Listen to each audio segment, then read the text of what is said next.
Yeah. Yeah. Where's the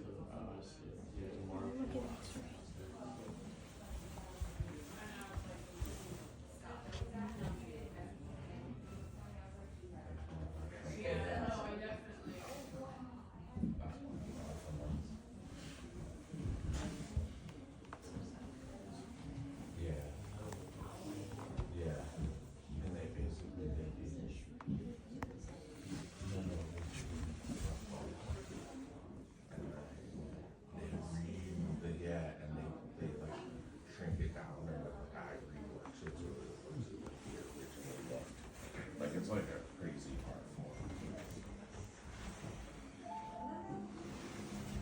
That still has two, I think. That mommy's head.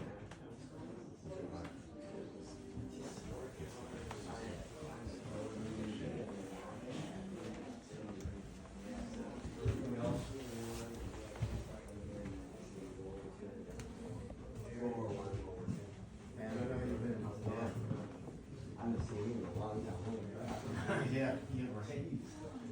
Eric, this is my daughter-in-law. Hi. My son-in-law is in bed sick, unfortunately. Oh, no. He's got the creeping death or something. So, he couldn't, I know, he couldn't rally at all. This is like his favorite stuff. Hey, Ben. Good, good. I'm really busy.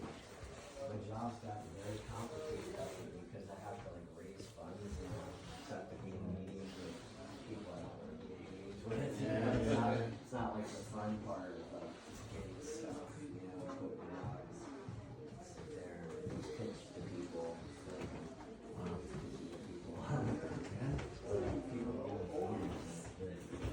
Yeah, I decided I'm not going to do that project. It's a $3 million project. $2 million for that building. $1 million for this building. No, I was just answering the question. Yeah, like board of directors, so I got you. Keep going. Very cool. Yeah. What line is that? I was gonna start. There's a store in the front and a real estate auction or real estate office in the back building. And so it's two buildings. Very good. Yeah, I should have told you the parking lot. Behind the outdoor.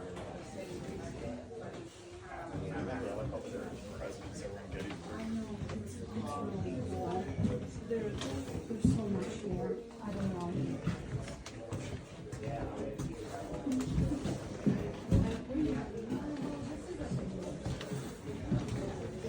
Yeah, I don't want to go too much. Oh.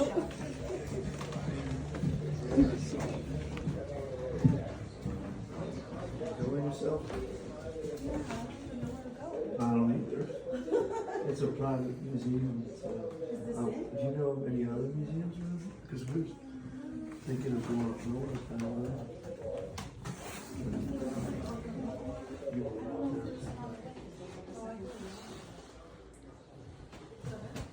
Is this it? Oh, good, so I can look at more stuff.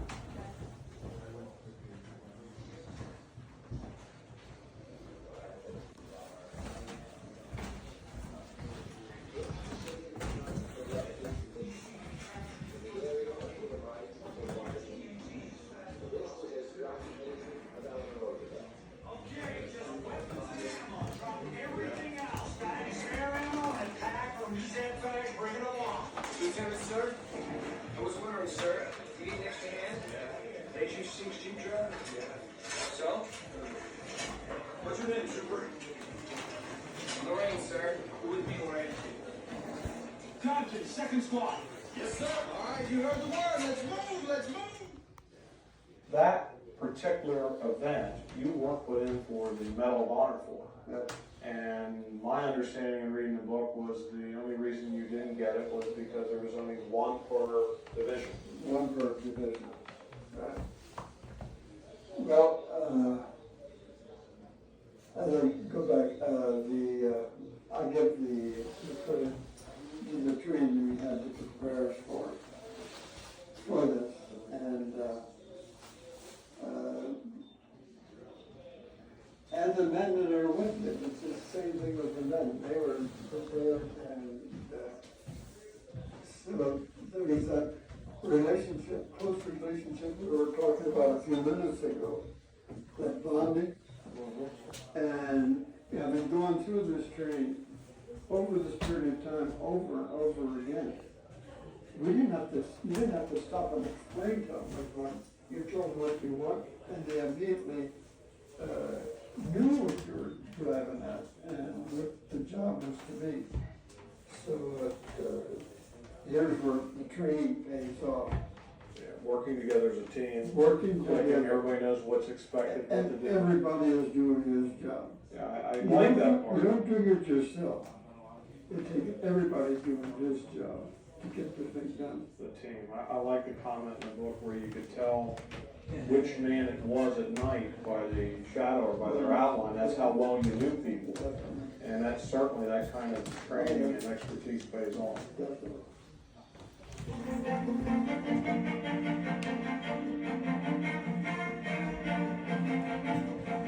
Albert, we're at the aid station. There's a story there. Have you ever in your life seen anything like that? No, that's a good question too. Compliment you on bringing that up here today. The way it was depicted in Saving Private Ryan and the mini-series here is a true story. No question about it, that's a true story. But the way it's presented is unfair to the man. And it's a way of, it's exaggerated. And it's not fair to the man in any sense of the word. I can give you a little background on life. I think it's worth taking a minute to do this. And in fairness, we should do this. Not the way it was in the present. He did have this problem. He was that frightened, he was that scared that he blanked out. And then the aid station, I threw it in there because I had been involved in that. Took the opportunity to go down the line along the wall of the aid station there and check with each man to see how many men I had wounded and how they were doing. And it's exactly the way it worked out. When I talked to you, it seemed to snap him out of it. And he was all right. Later on, he again was went through on a patrol. He volunteered for a patrol. And outside of Tennessee, and he was wounded. He's gone. But now, the story of life since then is very, very interesting. After the World War II, he came home, and I say that recovered from his wound to the throat. Went through severe. We thought we had lost him at that point, but he lived through it. He came home and he volunteered for the Korean War. He went in the Korean War. He went in the uniform, and ended up. He was in the 187th Airborne Regiment in Korea. He jumped, and they had the mission of jumping over the line. They jumped right into the middle of a division of Chinese. You talk about tough luck, you're doing things the wrong way. And in that action, life was given the Silver Star. Later on, he got the Bronze Star. So then he has a Purple Heart, the Bronze Star, and the Silver Star. Not too shabby. Speaks for itself. He's a pretty good man to finish on life. When he left the service finally, he was a first sergeant. So he had come from private to first sergeant, going back and after what he had been through and the experiences that we were sharing here in Normandy. And the record shows that he died in 48, I think it is, but actually he died in 67. And he lived during the last years of American West Philadelphia. So, yes, he was not, he was a Catholic, but, he proved himself later on in life. I would like to keep the record straight. Glad you did that. Loses three brothers. Was it the inspiration from Saving Private Ryan? I find that amazing that 2 or 3 lines in the book end up being the, if you will, the basis for Saving Private Ryan. And who was the consoling producer in that thing? Steve Ambrose. That tells you the power of Ambrose and the recognition he receives from Spielberg and Hanks. That's amazing. An amazing part out of that book that produced the whole movie. That's right. Can we change the subject from some of the activity there and talk about end hour and the celebration of Kurt? Explain for us, just how big, how impressive was the celebration? I know it was completely unexpected, the reception we received when we got there, because there was a pretty good little fight to get in that room in the first place. But when you got there, the Germans withdrew. And when they were through, the people just were so excited after 7 years, going on 8 years of occupation.